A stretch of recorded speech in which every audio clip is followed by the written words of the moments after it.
Welcome to the If I Had More Time podcast at Mariners Church. This podcast series invites you into a casual conversation with our senior pastor, Eric Geiger, and our teaching team to hear a few helpful insights and truths they wish they had time to include in the weekend message.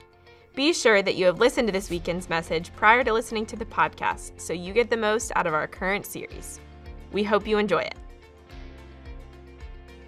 Thanks so much for joining us this week for the If I Had More Time podcast. We're in week 2 of our series, Song of Solomon, and it's already been so fun. I'm so excited to be here today with Eric Geiger, our senior pastor, and Tim Lukei, our men's pastor. Yes. His first time on the podcast. First time. We're so excited. Glad to be here. Oh my goodness. Well, it's an amazing weekend at Mariners. This series has already been a lot of fun. We're laughing a lot. But it's been so helpful and practical in a lot of ways. It's a beautiful text. It's so great. I got to say this about Tim before we start. He's got some of the coolest names for stuff we do in our men's ministry. So if you're a guy in our church, you have to sign up for his newsletter. It's called, you're not going to guess it, but it's got such a ring to it, The Mailer. Oh, come on now. That's so good. See, I don't get it. All I would caps, never know. lowercase r. The mailer. All caps, Mailer. Come on now.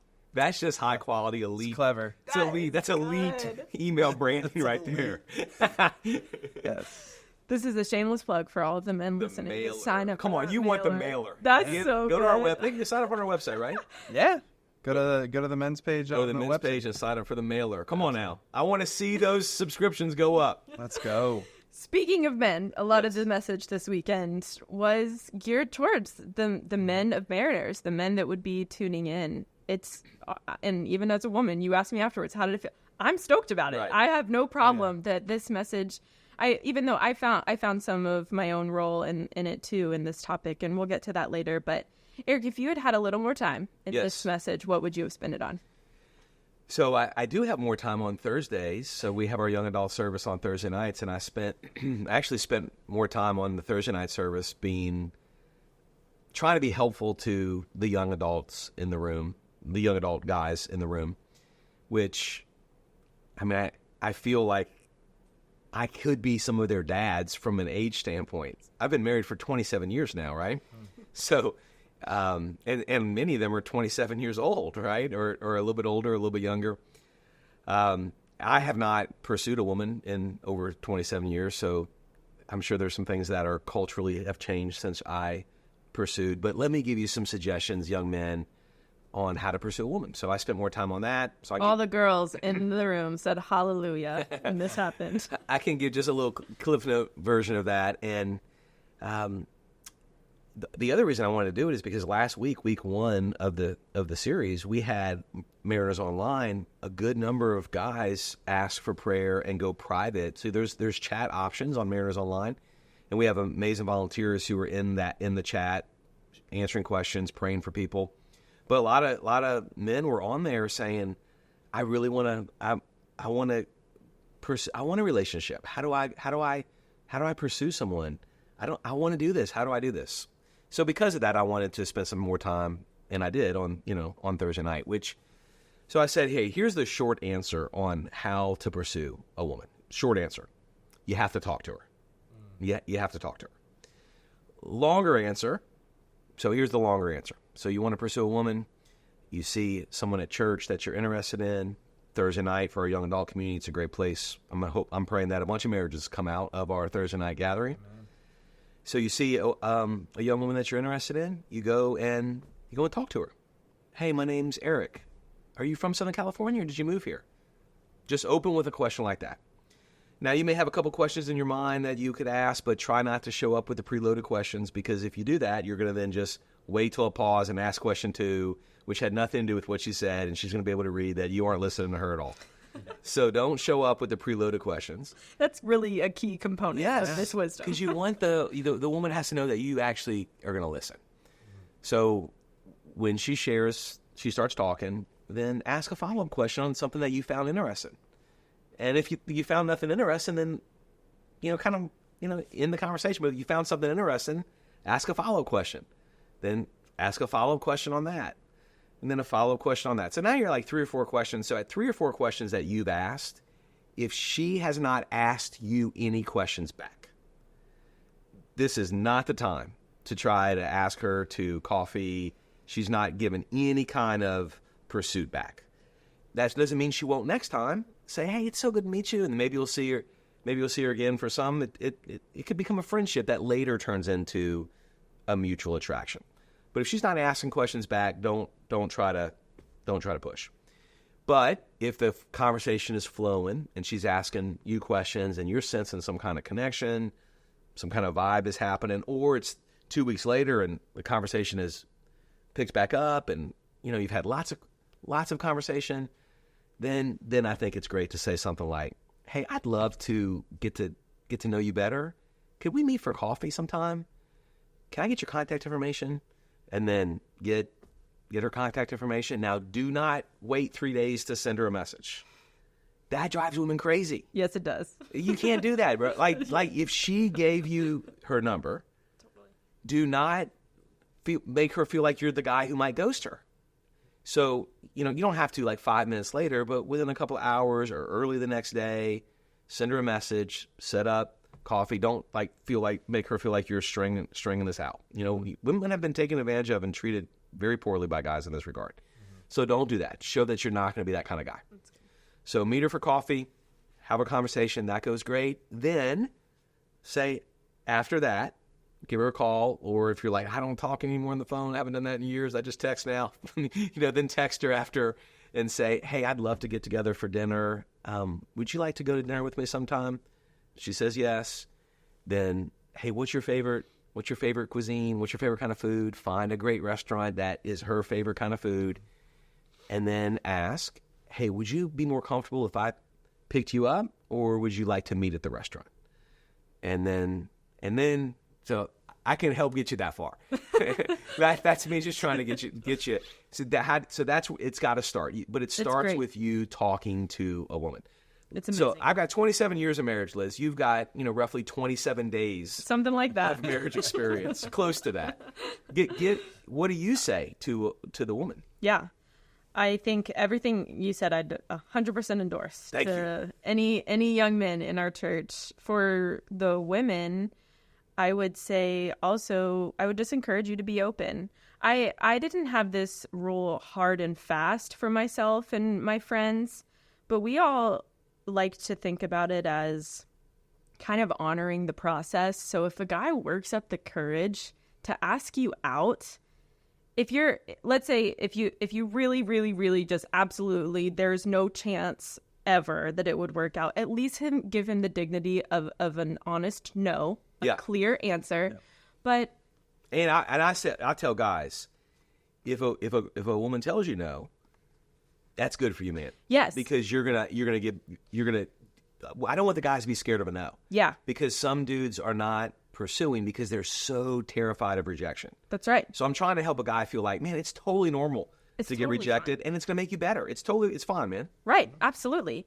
And so if you have to say no, that's okay. Do it with dignity and kindness and character.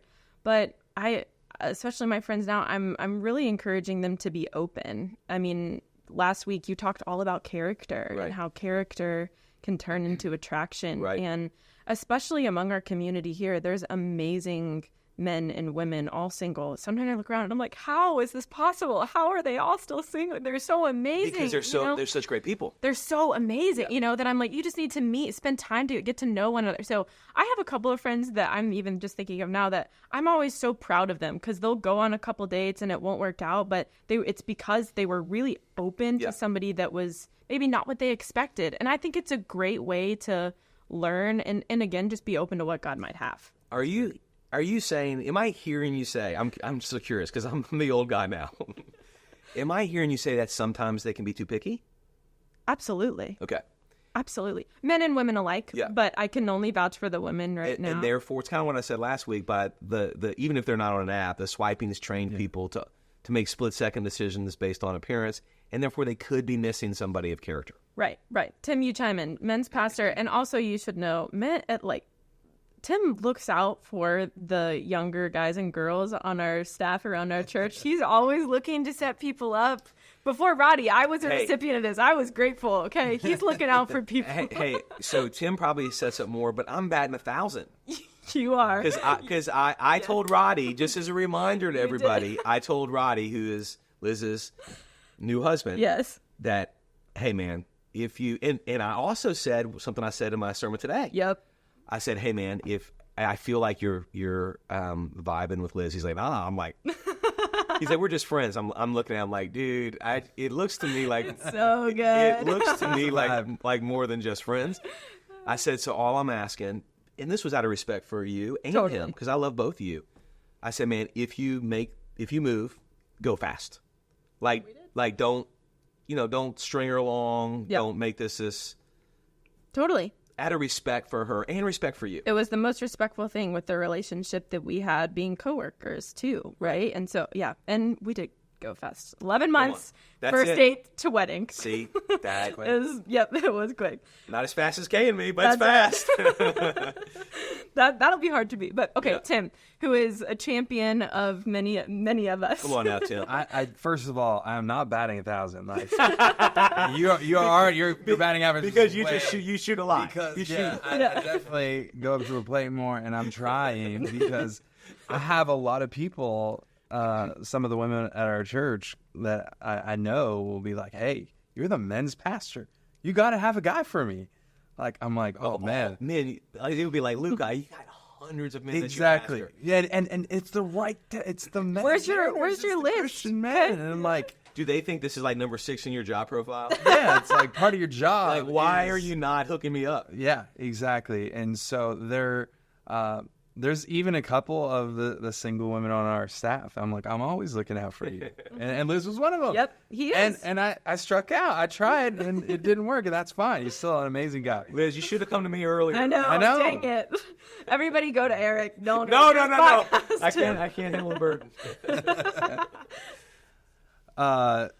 So I definitely try and encourage men, and I have the conversation a lot that you kind of are going to be, or you're shared with the Thursday night community of, you need to talk to her. Yeah. You need to pursue her.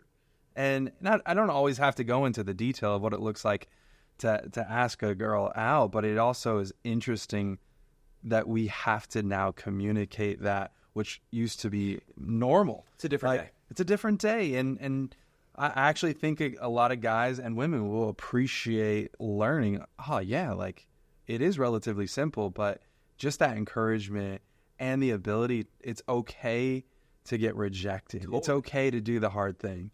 And it is okay for us to grow and learn from that rejection on, I probably didn't handle that as well as I could have, or I waited too long, or why did I approach it like that? And I had 3 questions, and I didn't even listen to her answers because I was so nervous, or whatever it may be. But it is okay to pursue and try, because if we don't ask, we'll never get to meet that person, right? So I think just the encouragement, like, you need to ask. Yeah, that's good. That's great.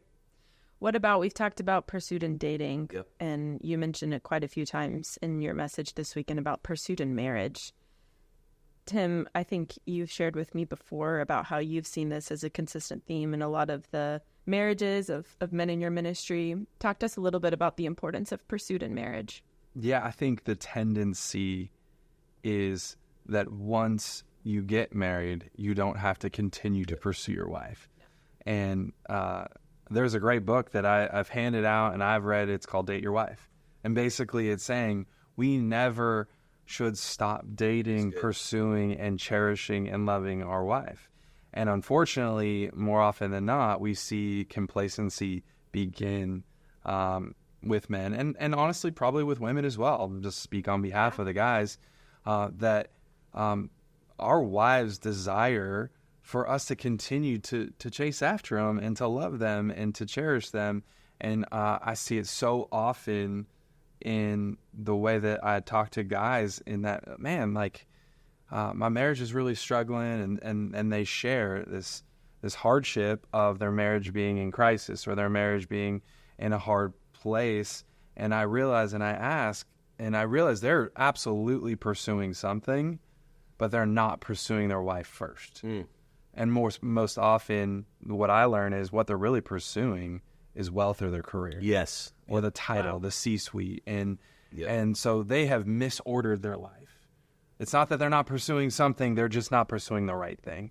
And so that's where I see in marriage it being critical. I mean, you, as a man, I say you pursue God, and then you pursue your wife, right, and then you pursue your children, and that's the right order. That's good. And did I say work in anywhere in the top three? No, that's probably the fourth thing. Yeah. And guys will come with what seemingly good rebuttal of, yeah, but I got to provide for, man. I live in Orange County. I live in this area. And I'm like, it doesn't matter.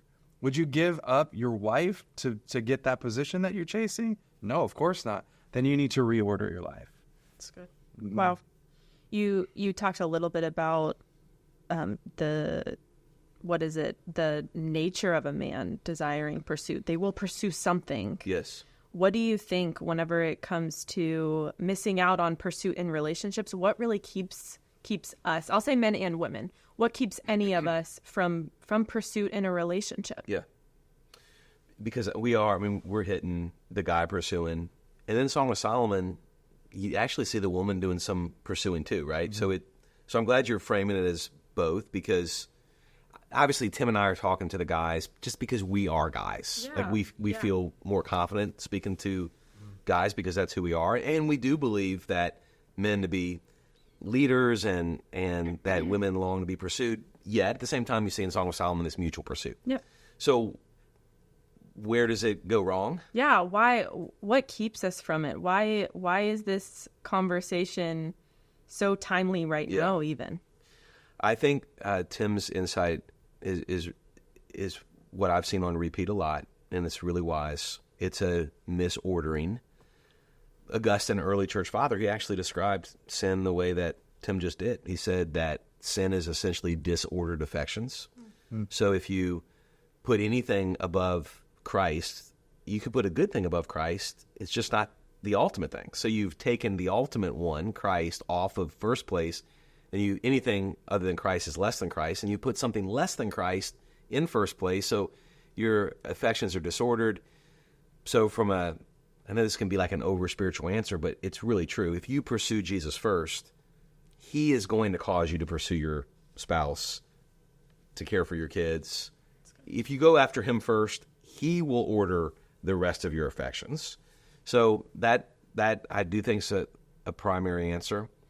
Another answer, which you also could see biblically too, is just as we get apathetic at times in our relationship with God, I mean, I've been walking with Jesus since I was 18, but there's moments in my journey where I haven't been as passionate for him as other moments in my journey. Mm-hmm. And if that's true about my relationship with God, it can be true about any relationship. Of course. And so apathy can set in. We want to fight apathy in our relationship with God by doing the things that we know stir our affections for him. So spending time in his word, serving people, attending church, all of those, listening to the podcast, all of those things help. And when it comes to your relationship with your spouse, you want to do the things that you know stir the affections. So time with each other, encouraging one another, the things that we shared this weekend, all of those things help stir the affections. Yeah. Do you have anything you want to add? Yeah, we had talked about this the other day. There's one of my good friends, I think about their story, and they were a signature away from a divorce. And a couple of years into his marriage, he started his own business, and it's a startup, and it was like, I'm going for this. This is going to be successful at whatever it takes. I'm going to work 60-hour work week, whatever it may be, and I'm going to create this incredible business. And we were all cheering him on, and it was great.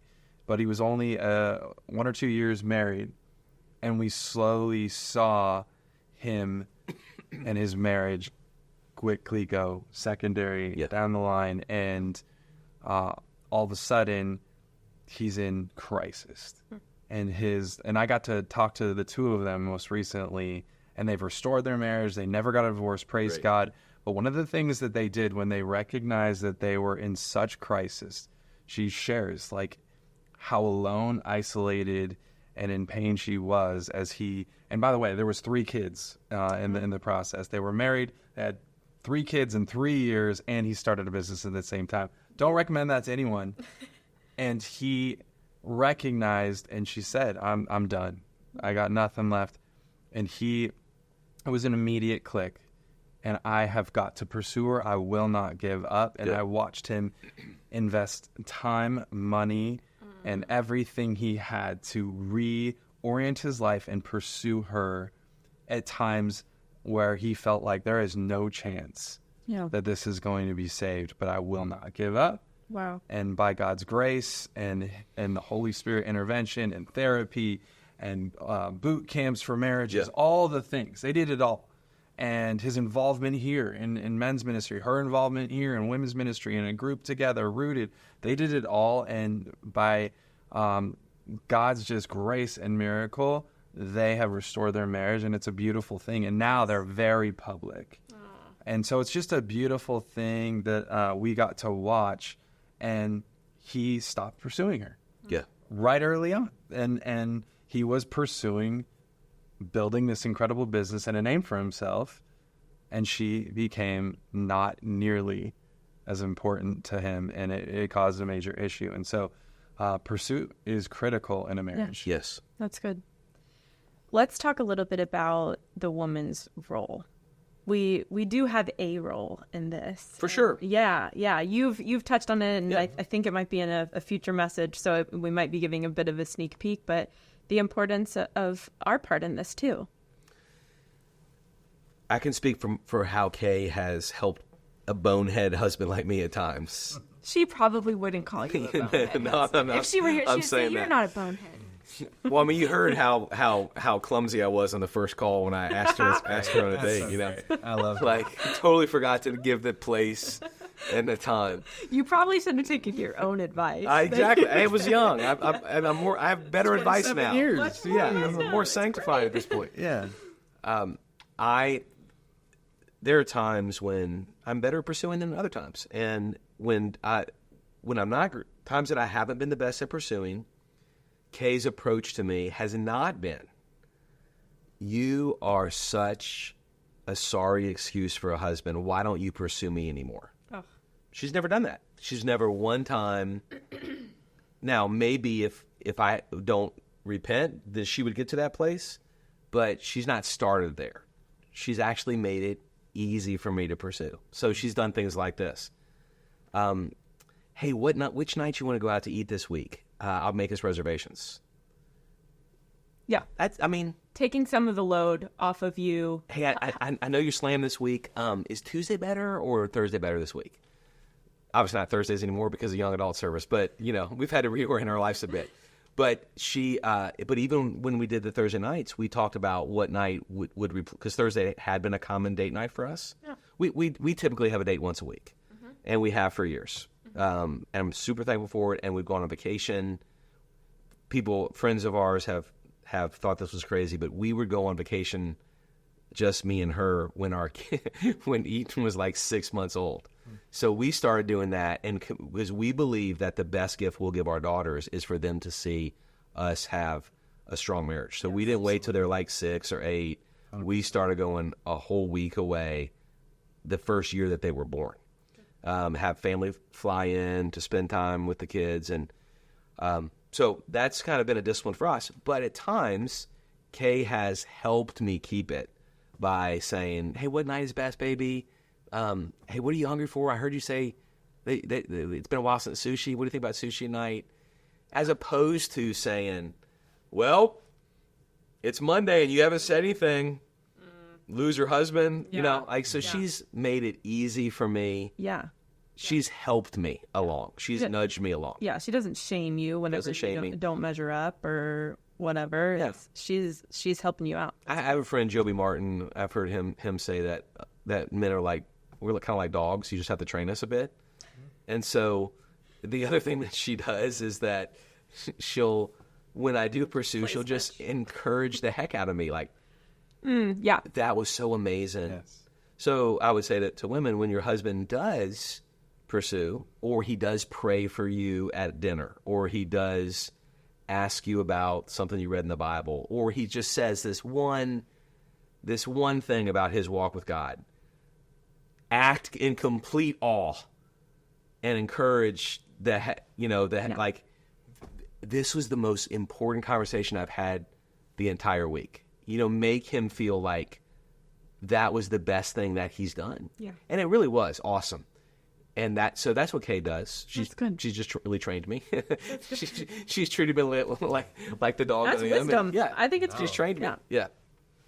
I think for me, the same way that I'm sure women love to feel pursued, I don't think it's much different for us guys to feel pursued by our wives. And when we get any sort of attention and encouragement and especially something like, hey, I planned something tonight, like I want to take you out, or I have an idea for a date night, or hey, we're going to go see this movie that I know you've been wanting to see. Like, I feel seen, I feel valued, I feel loved, and so I know that it makes me feel great. I don't understand why it would only be a one way. So I think it's absolutely reciprocal.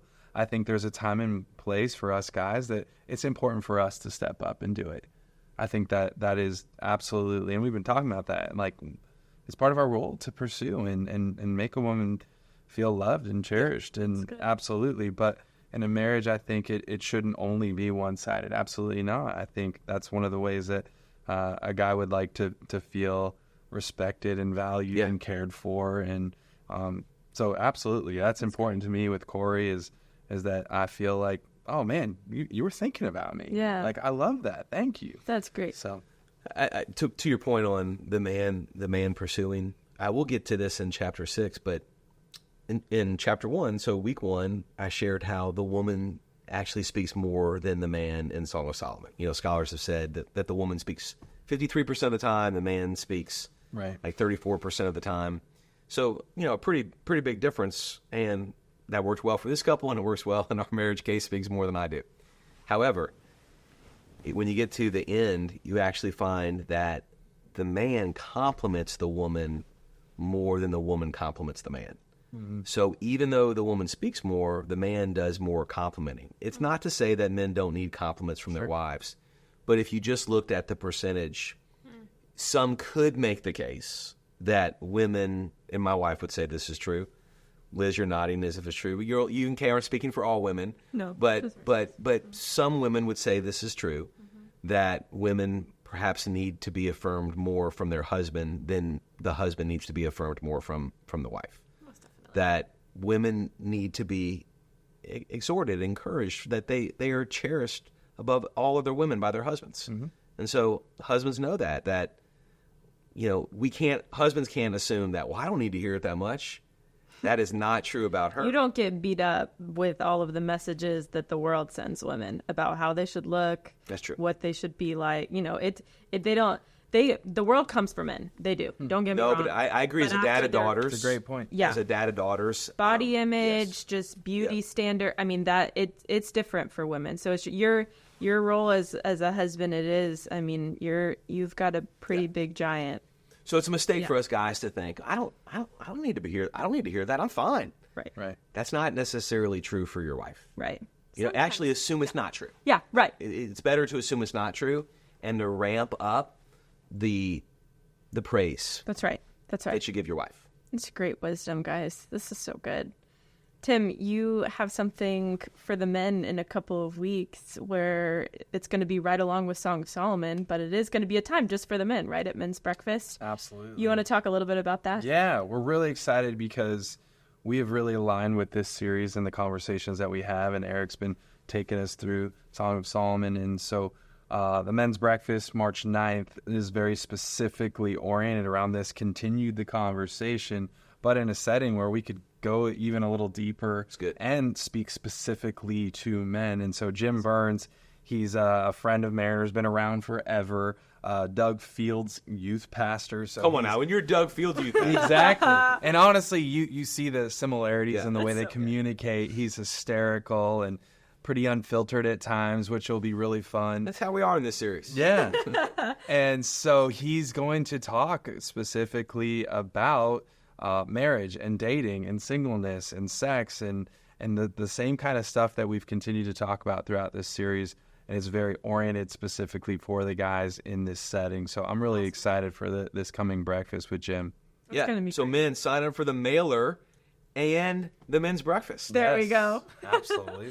I do have one final question for Eric, which is, do you remember what you ordered at Outback Steakhouse on your first date? 100%. Because I You got to be the blue for man. sure. I mean, oh gosh, to have the metabolism that of a college student again. Oh man, so That's a nice first date for a college student. I just want to say. thank you for that. That is a Steakhouse. nice It first was. date. That's a It's got the steakhouse. word steak in it. Yes, Okay. it was a nice. That's It nice. was a nice place. So blue and onion for sure. Absolutely. Start with that, and then you gotta top off the whole night with the chocolate thunder from down under. so you're amazing. bookending the night with the. about Come on now, what a ring to it, right? The chocolate yeah. thunder from down under. It's amazing. I don't know if I want that. Come on That's- now. The calories. If you add the calories God. just from those two. Oh, yeah. Yeah. From the bookends of the meal. Yeah. And then my favorite cut of meat has always been a fillet. So Yes. I got the fillet. Man. Salad. I'm so glad I asked. Salad with an extra honey mustard dressing on the side. Because again, I had no concept of calories in college. And then extra, can you bring some more bread? You know, that's right. you get that brown bread that they have, right? Yes. And I have the menu not changed in 27 years. and because it doesn't need to. It's been so effective. Perfect. Yeah, I think I got cheese fries. Oh, on the yeah. side Why of the not? steak. So would come you on, recommend- add up the calories in that meal. That's Would you recommend to the young adults in our church to try Outback for their first date? Ooh. You know, if you ask her and you say, hey, what's your favorite cuisine? She says steak. Hey, Could be a good that could be a good option. Oh, thank you guys so much for joining us for the If I Had More Time podcast. Thanks for joining us today on the If I Had More Time podcast hosted by Mariners Church.